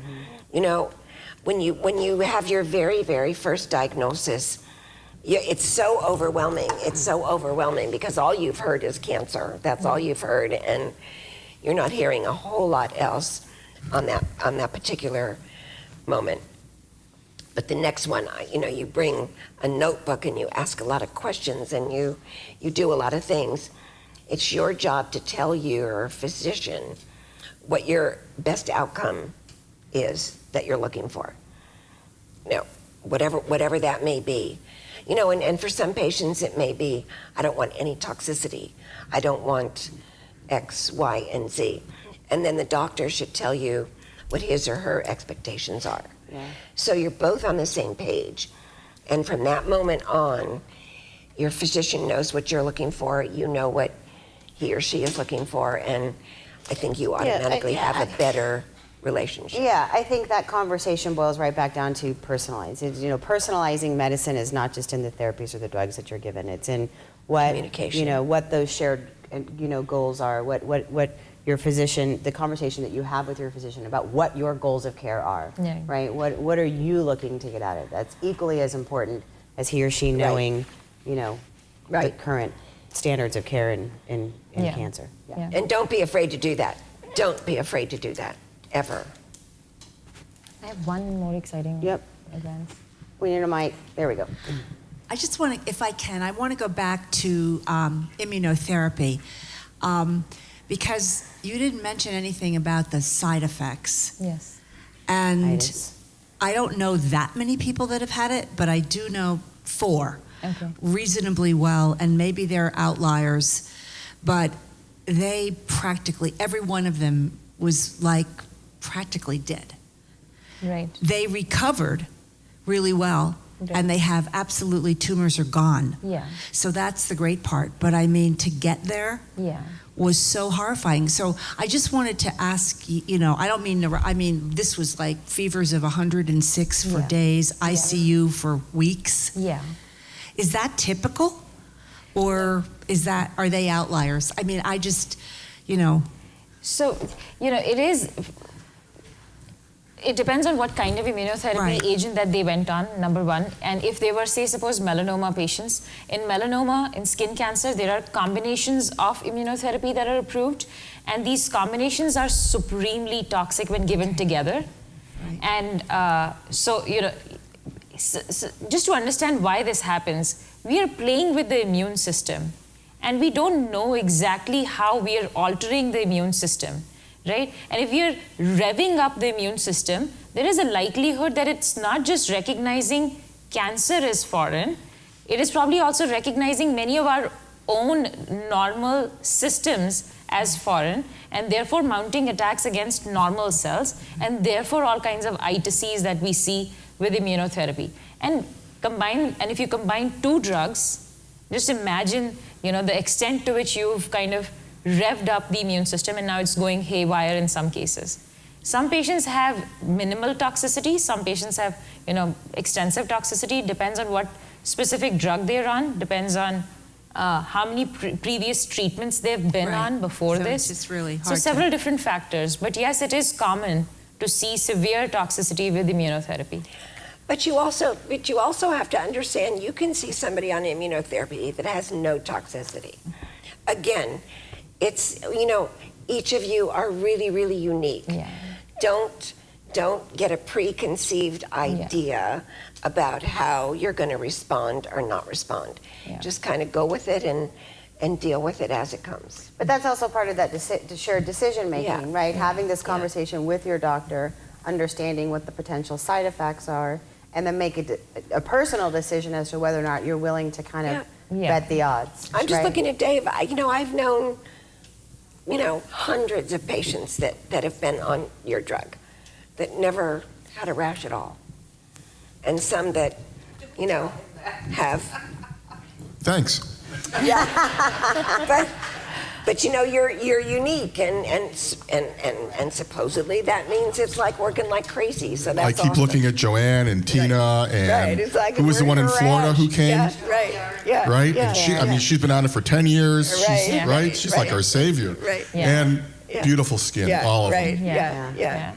Yeah. Dosing too, maybe. I don't know. You might want to talk to your physician. But there about is a that. I don't tendency, know. the longer you're on the drug, for those side effects to wane. Yeah, I think we yeah, talked about yeah, that before, yeah, for the rash to kind of, your But body you're gets used to it. all just so unique and different.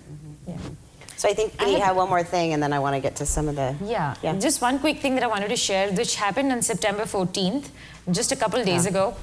The first ever biosimilar drug for cancer treatment was approved on September 14th. It's a huge news. What's a biosimilar drug? Yeah, I am getting into, so a biosimilar is a copycat version of a biologic drug. What's a biologic drug? Biologic drug is something that is produced by a living cell. So, you know, any kind of antibodies, like for example, Avastin or bevacizumab, anything that ends in AB is usually an antibody and is usually produced by a living cell. So imagine if you have to produce something using a living organism, it is definitely extremely complicated and is obviously, secondly, very expensive. So if you're able to produce a drug which is a similar, you know, a copycat version of this biologic drug. And cheaper. Yeah. Through a chemical process, not involving living cells. So it's a biosimilar, right? And it is obviously going to be cheaper. So this, you know, this biosimilar, the first ever biosimilar was approved for cancer treatment. And this is for the drug Avastin, for bevacizumab. And it is expected to cost 30% lesser than the actual biologic drug, which is huge because Avastin typically costs patients, in the range of $6,000 to $12,000 per month. And widely used in lung cancer. Yeah, and it's huge. It's the first ever in all of oncology, right? Yeah, So- and it has been approved across. Yeah, it is more yeah. coming. Yeah, More and coming. it has been approved across multiple indications. So lung, colorectal, but lung is one of the indications in which this particular biosimilar has been approved, which is huge, right? We're entering this era where we'll have more quote unquote generic drugs for these biologic drugs. It's not exactly a generic, but it's like less expensive versions of these drugs, and hopefully one day we'll have a biosimilar for immunotherapy, and hopefully it'll not cost as much. Can't say, but we're already entered. We are entering that era. Yeah, which is amazing, right? All good news. Absolutely. All good. No bad news tonight. No bad news. All good news. That's all good news. Everybody online, good? Yeah? Okay. Anybody in the room have any questions on any of the things that Ganeet went over tonight from ESMO? Any comments? I would just comment on how Ooh, there you go. That's service. how clearly she explained everything. That completely very understandable. Yeah. Thank you. Yeah. Thank you. Yeah. Thanks, Joanne. Yeah. Anybody else? She's great at that. So what ultimately wound up happening was we spent almost our entire meeting on ESMO updates as opposed to what do you wish you knew. I don't know, we probably have time for maybe one. If anybody has something that they would like to ask the group about what you wish you knew, or any advice you can give to somebody who's maybe newly diagnosed on how to move forward. Anybody? We don't want to just give one. You can ask. Ron, Huh? I would think we covered a lot of things, people should be talking to their physician about and wish they would have known when they were first diagnosed. Yeah. I just think we talk to patients all the time, and I think we've talked about, the feedback we get from this meeting and from some of the other programming and the one-on-ones that we have is that I am so grateful for this foundation, and we're so happy to hear you say it because you're why we do this every day. But I wouldn't know this or I wouldn't know that if it wasn't for you guys, right? And or for what I learned in these meetings or from the handbook or from talking with somebody from the team. And I guess when I look at that versus this market research we did about where in this patient journey, someone is most likely to be receptive to this information, it's usually not until pretty well after a first-line treatment has already started, right? And so my wish, if I wished newly diagnosed patients could know anything, it would be about us and the resources and the information that we have available online or in person, so that those decisions, to your point, Mom, the best drug to the best, to the patient at the right time, all of that was actually happening. Because quite often, and it's not too late ever for a patient to come to us, but in order for that to happen up front and all of this complicated information to be able to get down to that newly diagnosed patient would be, that would be my wish. And Dave. I recommend the foundation to several people already, many already. And I find that I kind of send a different link to them. Usually you do this via email to somebody, and they say, like, send me some information. So, you give them the website, which, of course, when you go to the website, it's wonderful when you know it, but if you are brand new to it, right, it's like, where do I start? I mean, they're just as lost looking at the website as they were before they even heard of the foundation. So if there was a simplified It's coming. You link, just need to send them Kim's email. Right. Ask Sam. Got it, Sam. Thank you. I'm sorry. The first thing that I noticed when I started working here was there was no search button, which threw me right off because there's so much information in it that even if it was easily to navigate, I couldn't search for anything. So we will have a search button, and we're working on the navigation and all the content now. It's moving over. And you can find the living room. You don't You'll be able to have find everything. Yeah, and I think for ease and purposes right now, so Kim, who I think most of you met at last month's living room, she joined us. She's in the back there waving. she's able to help anybody navigate anything. So sending just directly to her email, kim@lungcancerfoundation.org, will be helpful as well, because she can help with that process. Got it, thanks. Yeah. We'd hate to lose Yeah. people to a traffic jam on the website. Yeah. Our new website. Trying to find the information about the walk. Yeah. About Well, I'm going to give you all kinds of information about the walk but tonight. my donors and so forth. Right. Yeah, Right. I know. Listen, I agree. There's nowhere on the home Right. page that you can click to event. No, yeah, but then you go to events and you try to click on that and all you get is register. Yeah. Yeah. Yeah. No, I have it now. I'm just thinking about, Well, in the future. Until we transfer. And I will get you the links where you need to go, because Absolutely. it is confusing. We agree. No, I have them now. I got them from Chico. And you know, I can tell you all, and much to their chagrin, it drives me nuts. It drives me absolutely crazy. Well, as an FYI, I'm going to speak for Sam just because she no longer has the mic, but once all of the content is migrated over to the new website, we will be looking for volunteers to come and travel through it to let us know what they like and what they don't before we go live. So. I will. Okay. Yeah, sure. Awesome. Rick's got a comment. You're on. You're Back on. on the thing of, you know, like when we got diagnosed or she got diagnosed and I was with her, you know, we didn't know anything about anything, nothing, because we didn't know anybody that had lung cancer. And, you know, one of the first things we did when we got to Stanford is they told us about their support group. Mm-hmm. And the support group is something that the Stanford doctors advocate.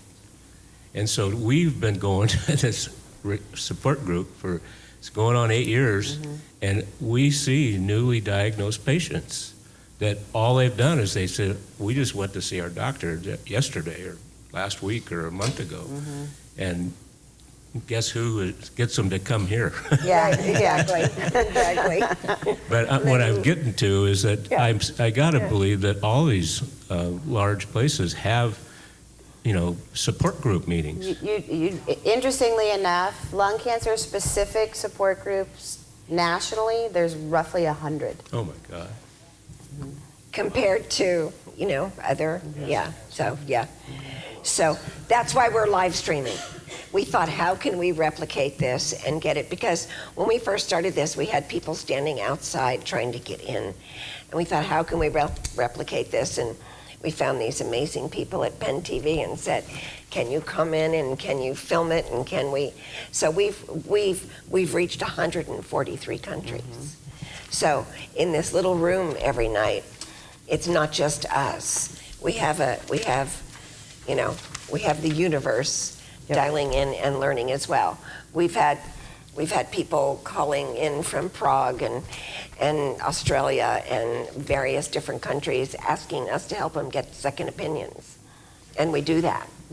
But we do so many other things. We're doing research and, you know, alchemy and I mean, we're facilitating research. It's crazy the stuff we get done in this small space. Quickly, I'd like to share a little bit my experience from end of 2014 up to today. It's close to be 3 years now. A lot of lesson learned, but a quick few things I want to share with who recently or newly diagnosed is that number one I want to say is that if you do look at the research, the odds, the percentage of surviving rate of a late stage cancer patient. I initially looked at that the first time when I Googled it. I said a 5 year is about 4%. 2 year is about 16, or 1 year is about something like that. When I looked at the number, I told my wife, I said, this is very, very disappointing. And I'm going through this soul suffering like a chemo, and the odds is totally against me. Like even if the 16% in 2 years, that's really low. I don't know how many people watched the video, like the movie, No Country for Old Men. Remember the guy flipped the coin to decide whether you go live or die, right? So 50% chance is already so scary. and I only have a 16% for 2 years, only 4% for 5. What's the point? It's so scary. I think I made a huge mistake by thinking that number applied to me, the percentage. In reality, I don't believe so. Like Barney said, every single cancer patient, you have your own specific things. What number is really up to you? And it could be 100% you're going to be fine. Could be 50%. And all depends on what effort you make and who you look for, what is the treatment plan, and how you look at the thing, what is your fighting skill, the will, everything comes up together to determine the percentage for your own. So that percentage a lot is in your hand, not from the statistics. That's what I learned. So don't look at the number that is so low and become like so depressed, thinking that number applied to you. No, not at all. So that's what number one thing I learned. The second thing I learned is that often our oncologist or surgeon or whoever our medical team, that they treat us, follow the whatever available as far as medical procedures. But one thing that is missing, which is the mental part, your mindset, your mental strength. Who is taking care of that part? I think our treatment team often that they're missing that part. At least I can see from my experience that that part is missing quite a lot. We're missing the mental support medical team who can help us to encourage us a lot more, to give us strength, to boost our fighting will. And that part is missing a lot. Often that I realize that my behavior changed a lot. The way how I perceive the relationship, perceive the things that happen around me, the characteristic change, the personality change. To all those changes, actually, I don't like those changes. But somehow I get lost. Until recently, like a half year ago, I started to see a psychiatrist. And I read some book who actually talking about the cancer patient, whether you are post-cured or whether you are still in treatment. A lot of behavior is actually very common and is very well explained by those experts. And there's even medical medications that can help you to solve those mental stress and issue that you might be going through. So to summarize, my second thing learned is that don't ignore your mental health part. As you are fighting against the cancer on the medical part, don't ignore the other part. You need a lot of support on your mental part as well. So the third thing is very simple. If someone is going through a chemotherapy, what I use is something called a cisplanting, and that happened to affecting my hearing. So I ended up having some hearing loss. So when I went to see the ENT doctor, he said you should have done, before the chemo start, you should have done a hearing test so that we know your baseline before your treatment started. Now I knew that I have about 50% hearing loss, but I don't know my baseline before that. But Dr. Neal from Stanford, he said that, blame me for that. I'm pretty sure that's because of cisplanting, but we don't know how much that actually causing it.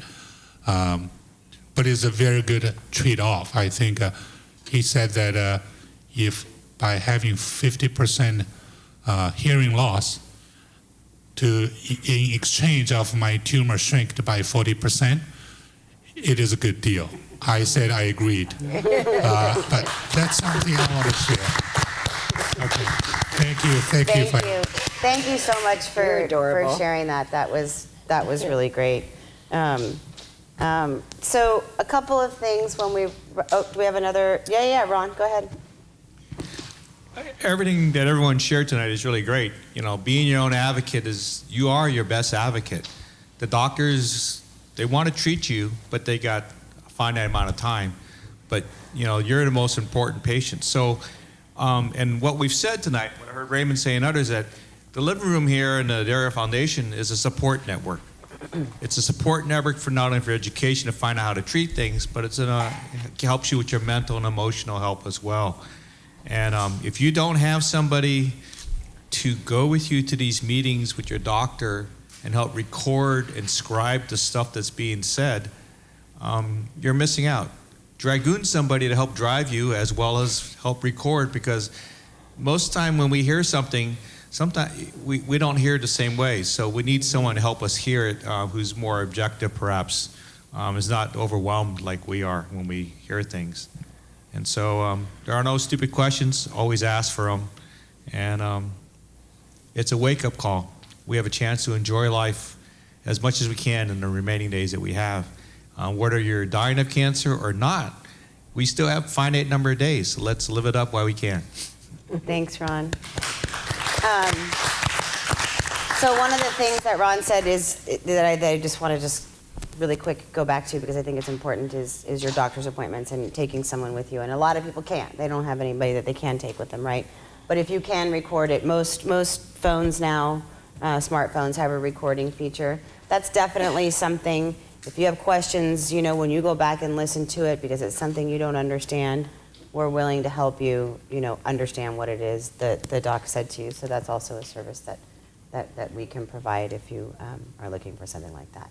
So with that being said, next month's living room, Dr. Sherry Mills from Foundation Medicine is going to come and talk about next generation sequencing and what it means for your cancer. So a little bit deeper dive into what we were talking about and all the different areas that this comprehensive genomic profiling is becoming relevant. And the blood-based biopsies. Yeah. So she's gonna come and talk about that. We're very, very, very happy that she's coming. Our San Francisco 5K is this weekend. So if you have not signed up, if you do not have a team, it's not too late. If you aren't sure whether or not you're going to be here, but you are, you can always register day of. Any information, Gina's in the back, raise your hand, Gina. Anybody who has any questions about the 5K this weekend, please ask Gina. It's going to be so fun. I'm sure you guys have seen some of the posters around town about Summer of Love and San Francisco celebrating whatever the anniversary is. I'm not sure what it is, but we have a whole big bunch of surprises happening at the 5K this year, kind of revolving around that whole theme. So it's going to be a ton of fun, and I hope to see all of you there. And for all of you signing in online who don't live here, we will miss you very much, but watch for pictures because it promises to be a really good time. It's gonna get crazy. And you can, of course, still donate, yes. The other big event that we have coming, we have several other 5Ks that if we have time, I'll let Gina stand and talk about, but I want to talk about the gala because that's fast approaching. As you guys know, due to the generous support of our donors, either from industry or privately, we do get a certain amount of seats donated to us every year to allow patients to be able to come and participate in gala night. We are starting to take a list of those people, and then depending upon if we wind up getting too many, it's going to have to be lottery. Same as we do every year, but if you guys would like to attend the gala, please find either Jennifer, who I think is here, or Andrea, who's standing back there in the corner, or just any of us, and please give us your name because we really want to get that started. That goes for everybody who's watching online as well. Right, did I forget something? You're looking at me. No? Oh. They're having their own talk. Right? I want to give a huge, huge thank you, obviously, to Peninsula Television and the Office Bar and Grill for all of the yummy food. One thing I didn't mention that I do want to get to is next week on Tuesday, Bonnie, my mom, and I, and Michelle, and my sister, Andrea, and David are traveling to Washington, D.C. I think we talked about this last time. The Lung Cancer Alliance is having their advocacy summit next week in D.C., and we are partnering with them to do a living room live from there. From Washington, D.C., with the Lung Cancer Alliance. Yeah, so it's on Awesome. Wednesday at 2:30 Eastern Time, so 11:30 Pacific Time. We will be live streaming, so you guys can sign in and see what we're doing over there with the LCA. We're so excited to be able to do this with them. And then we're, of course, staying for the entire summit, and then we're going to go march on the Hill with Lori and her crew the day after this. And take down all the people on TV today that are trying to pass a health care bill that is not okay. Well, I wasn't going to get all angry about it right now. We will be I'm loud. really excited about this. We will be so- loud and excited in Washington, D.C. So if anybody, there's some flyers out here if you want to take them home with the information on it, and we have it up on Facebook, and if you need the details, you can just email me and we'll send you the flyer, or you can keep checking online. I'll be posting it throughout the week, Yeah. just in case Yeah, you want for those of you, and particularly- LCA too. Yeah, They'll have it. particularly for those of you in the room who aren't used to signing in because you're here in the room, the instructions are on this flyer, so please take one. One of the things I want to talk about the gala, my papers weren't all in the right order, is the Wind Beneath Your Wing Award. For those of you who have come to the gala in the past, it is our Caregiver Award. We are looking for nominations. So there's flyers up here on the piano as well. If you have a caregiver you would like to nominate for this award, please, please, please, please do so. More information is with, Andre is just passing out flyers. There we go. Perfect. That's fine. We have a t-shirt design competition getting ready to start on October 16th.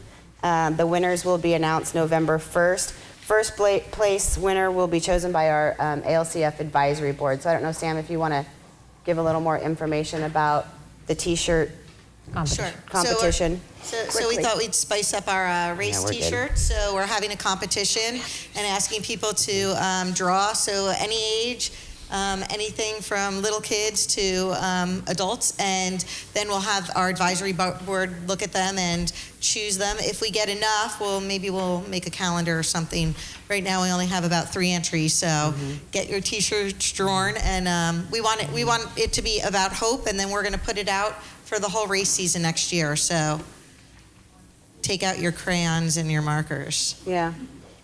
It'll be fun. I know in Dallas we have a team. It's actually a doctor from Presbyterian in Dallas, and his son designs their team shirt every year. It's absolutely awesome, some of the stuff that this kid comes up with. He does such a great job. And it's fun because it kind of mixes it up. We're also looking for family photos. I'm like just throwing out everything tonight. Pictures of you with your loved ones. Sam is working on creating a bank of pictures that we can share with other patients and their families on our website, and to help sort of further develop and create this community. I want to give a real quick update. Most of you have heard us talk about John Matthews and his Ride Hard, Breathe Easy. John left the East Coast, middle of August now, I think. Sam, was that about when he left, John? 24th of August. August 24th? Yeah, he's riding his bike across the country and is landing here. October 14th is the proposed date. I am happy to say that John is in Colorado. He's ridden his bike all the way to Colorado. Halfway here. Yes. If you aren't following him, it's HRBE, Ride Hard, Breathe Easy. RHBE. RHBE.org. I recommend go. He posts videos every day. He meets people. He gives a shout out to a different patient every day. He's got his SAG team kind of following him. So it's kind of fun to watch his journey and the progress that he's made to generate and bring awareness. And to you can lung actually cancer. do Facebook Live with him. I'm connected to him, so I get a notice that John is on Facebook Live. So I click in no matter what time it is, and he goes, "Hi, Bonnie." So whoever you are, you can, he'll give you a shout out from wherever he is. And then last but not least, at the end of this meeting, well, let me thank our sponsors first, because I don't want to forget that before we run out of airtime. Okay, you have 47 seconds. Yeah. I mean, TV airtime, you guys know how this works. Okay. A huge thank you to Astellas, Bristol Myers Squibb, Celgene Genentech, Lilly Oncology, Merck, Novartis, Tesaro, and the Yahoo Employee Foundation, without whose support we could not bring this to you every single day. So thank you to all of them for allowing us to create all of this for you. And then I want to put this out there for anybody who might be interested. This is for EGFR positive patients, Ed, who introduced himself at the beginning of the meeting, who unfortunately lost his father several years ago to lung cancer, is trying to figure out a way to give back. And he is developing a platform that's in its very early stages, and he's looking for patients to come and pilot it. I'm going to let him explain it to you afterwards, but I sort of, in my own mind, when Ed and I were talking today, and he had come in and talked to Ganeet and some others a few months back before he was even this far along in the process. It was more of a concept back then. But it's really sort of like don't be offended by what I'm about to say, but it's like a Match.com for patients. So he's piloting in EGFR, so taking a certain amount of information from the patient and then connecting you with like patients, right? So you're not only connecting so that you can hopefully make some really great new friends, but also be able to talk about what your different treatments have been, how it's working for you, maybe come up with some conversations to then go back and have this shared decision making with your physician about. So it's really this shared learning opportunity between similar patients to be able to kind of move forward with that. So EGFR patients in the room and anyone online, please feel free in the room to have a chat with Ed. We've got some flyers. I'm not sure where you put them. It's called Dr. Footprint. And then anybody online who might be watching, you can reach out to Michelle or I, and we can connect you directly with Ed. So with that, thank you, thank you. If you did not get food or wine, please come and get some now, and we look forward to seeing you all next week. Oh, thank you, Ganeet, I just want to throw out, she got this put on her lap literally probably at like 11 o'clock today. She put together like 6 pages today, right, just to be able to come and do this for you guys. It was very last minute, so thank you, thank you. Of course, thank you to everybody in the room, everyone online. We'll see you soon. And Ganeet's gonna... Yes, we'll post this tomorrow on the site. Yeah. Yeah. Thanks, everybody.